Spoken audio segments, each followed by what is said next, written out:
Shalom Uvracha, le passage pour le Bet Nissan, le 2 Nissan, Perek Lametret, 38e chapitre du Tanya. Vehineim kol anal, et voici avec tout ce qui était écrit précédemment. Yuvan Hetev sera compris convenablement. Psaka halacha, le tranchement de la halacha, Harucha betalmud, poskim, qui est clairement exposé dans les décisionnaires et dans le Talmud. Deirur lav kedimur dami. Cette halacha nous dit, une pensée n'est pas considérée comme une parole, ne peut pas remplacer une parole.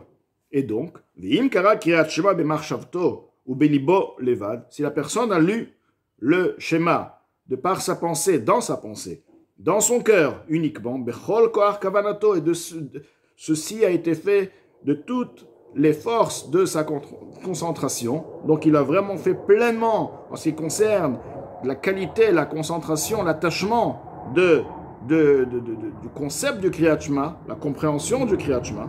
Lo yatsa yedei chovato, tout de même il n'est pas quitte de son obligation. Betzarich larzor velikrot, il a besoin à nouveau relire, c'est-à-dire il a besoin de le lire, de le prononcer. Bechen birkat Hamazon, ainsi ce qui concerne la bénédiction après le repas de Horaïta, qui est de la Torah écrite. Ou bishar brachot des Rabbanan, de même aussi ce qui concerne l'obligation de faire les brachot et bénédictions sur la nourriture, etc., par exemple. Et ceci, bien que ceci ait été institué par le Chachamim, par les sages, tout de même, s'il a eu une concentration mais il n'a pas lu, il est toujours pas quitte. Au betfila, la prière, la tfila, qui est aussi mis des Rabbanan de par nos sages. Maintenant, si, en revanche, il a effectivement extrait de par ses lèvres, il a lu, il a dit, mais sans avoir une concentration, sans y penser, a posteriori, il est quitte de son obligation. Il n'a pas l'obligation à nouveau de le relire avec une concentration. Levad, ni pasuk rishon, chez le Kriyat Shema, à l'exception du premier verset de Kriyat Shema, Shema Israël, Hashem Elokeinu, Hashem Echad, que effectivement, s'il a lu sans prêter attention, sans comprendre l'explication des mots, il a besoin de le relire. Ou bracha rishona shel tfilat Shemona Esrei, la première bénédiction de Shemona Esrei, comme il est rapporté au début du deuxième chapitre du traité Brachot, Ad kan mitzvat kavana, jusqu'ici la mitzvah de kavana veut dire jusqu'au premier verset du Kriyat Shema, la première bénédiction de Shemona Esrei, la mitzvah, effectivement, d'avoir la compréhension de ce qu'on lit, effectivement, la kavana, mikan vaelach, mais à partir de là et plus, mitzvah kriya v'chulu, la mitzvah, et la lecture, etc.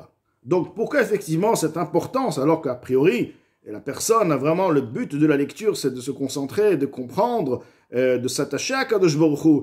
Et là, on nous dit que si la personne n'a pas du tout prêté attention à ce qu'il a lu, il est quitte. Mais s'il a prêté attention, mais il n'a pas lu, il n'est pas quitte.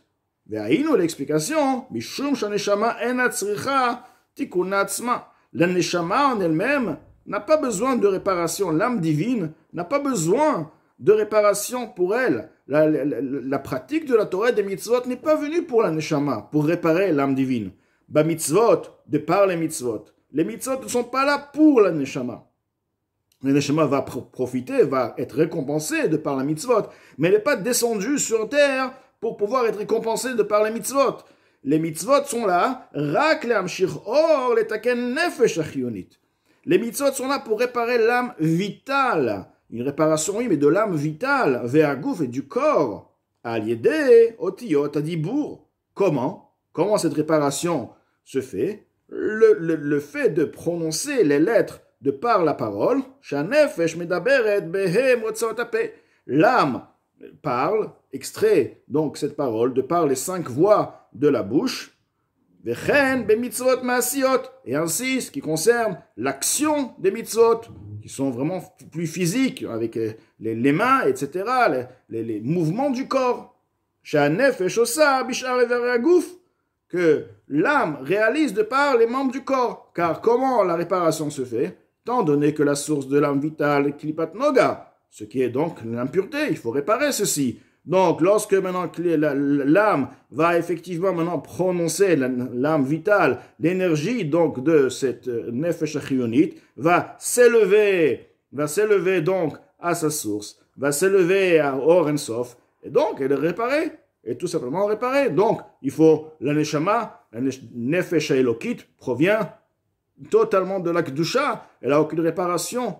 Donc, c'est justement la prononciation, l'action qui demande une énergie de cette âme vitale, car sans l'âme vitale, l'âme divine ne peut pas réaliser. Donc, c'est l'âme vitale qui réalise cette mitzvah, l'âme vitale donc qui s'attache au Or En Sof, et de même le Or En Sof qui vient aussi sur le corps, car le corps en lui-même aussi a une vitalité qui provient de Klipat Noga. Le corps a aussi une vitalité, puisqu'il existe à chaque instant, comme tout élément du monde qui a besoin d'une vitalité constante pour exister à chaque instant. Donc maintenant, le corps, avec cette âme vitale, élève la vitalité qu'ils ont eux, la source de leur vitalité à Or En Sof. Donc, deux choses. Déjà, ils ont réparé une certaine quantité, si on peut dire ainsi, de leur âme, des forces donc de leur âme vitale. Et deuxièmement, ils ont préparé donc ce Or En Sof cette vitalité qui est maintenant Or En Sof, qui va se révéler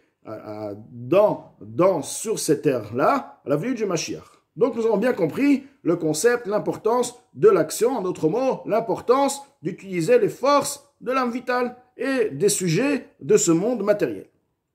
Ah, tout de même, Af al-Piken, malgré ceci, l'importance, effectivement, la soto, kikarov, elecha, davar, meod, bivcha, bivavcha, la soto, faire sur terre, nous avons compris, dira, batartonim, malgré ceci, amrou, nos sages ont dit, rapporté dans le Shla, tfila, oshar, bracha, belo, kavana, une tfila, ou une bénédiction, qui a été faite sans concentration, sans y prêter attention, sans penser, et même plus que ça, comme Mosakam nous dit, pas sans penser, sans vouloir s'attacher à Kadosh Baruch Hu de par cette mitzvah.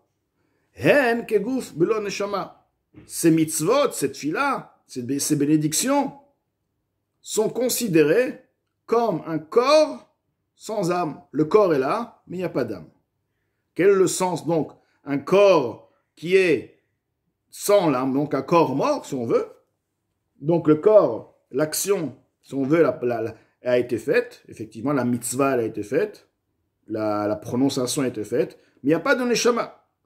Pirouche explication. De la même manière que toutes les créatures se trouvant dans ce monde-ci, qui ont un corps et qui ont une âme. Une créature, un être vivant, forcément, il doit avoir un corps, il doit avoir une âme.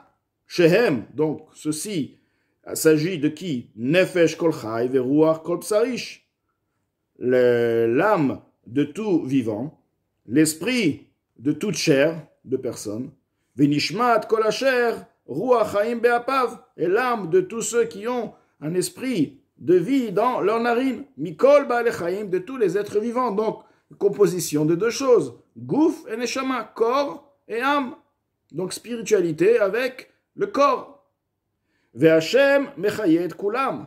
Akadosh Baruch Hu fait vivre tous, ce qui veut dire, il fait vivre le corps et il fait vivre la neshama, car cette neshama a besoin d'avoir une vitalité pour exister, pour être une neshama, pour être une âme vitale, un souffle de vie. Il est fait exister du néant à l'existence continuellement, c'est-à-dire qu'ils sont en réalité néant. En réalité, c'est du néant. Mais c'est une existence qui se fait donc à chaque instant, donc pour sortir du néant et devenir une existence, donc une vitalité constante. Be'or vechayut, comment ceci se fait?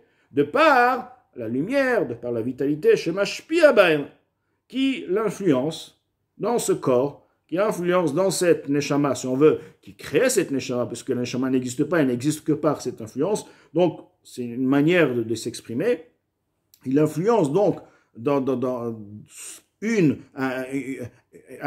un corps, une force qui va donc créer à chaque instant cette neshama et ce corps, chez Gam Agouf Achomri, afin que le corps, même le corps physique, va filu avanim ve'afar adomem, et même la pierre, la poussière, la terre, minérale, inerte, mamash concrètement, yesh bo or vechayut mimeno itbarach, a en lui une vitalité, une lumière de lui béni. Shelo yarzor liot ein ve'efes ke sheaya, afin que la matière ne redevienne pas nulle et inexistante comme elle fut avant sa création. Ve'af al piken, et malgré ceci, en erech ve'dimion klal, il n'y a aucune commune mesure, il n'y a aucune ressemblance, ben bichinat or vechayut, entre le niveau, le concept, le sujet de la lumière et de la vitalité. Ameir bagouf, qui est clair, qui fait vivre, donc qui est vivre le corps, les gabé bichinat or vechayut ameir baneshama. Vis-à-vis, enfin, en commune mesure avec la lumière et la vitalité qui est claire dans la neshama, dans l'âme, shei nefesh kol chai, dont cette neshama est l'âme de tout être. Ce qui veut dire, nous avons ici un or continu, une lumière divine continue qui fait exister la neshama, qui fait exister le corps. Sans cette lumière divine, il n'y a pas de neshama, il n'y a pas de corps. Tout de même, il y a une différence entre la qualité de lumière qui va faire vivre la neshama et la qualité de lumière qui va faire vivre le corps, comme il va expliquer plus loin. Donc, nous avons compris déjà un point, comme quoi l'importance de la kavana ressemble à une neshama. Nous allons voir par la suite quelle est la ressemblance, et que de la même manière que la neshama, donc, nous explique, a besoin forcément, logiquement aussi, et une vitalité, une lumière particulière, parce que ça reste tout de même une neshama, c'est un sujet spirituel, alors que les pierres, ils ont besoin d'une vie, ils ont une vie spirituelle. Ce or qui les fait vivre, un nitzot, c'est une vie, comme on va le décrire, qui est là constamment. Mais tout de même, forcément que cette lumière n'est pas du même niveau, la même puissance que la lumière et la vitalité qui fait vivre les objets, l'objet, la matière même.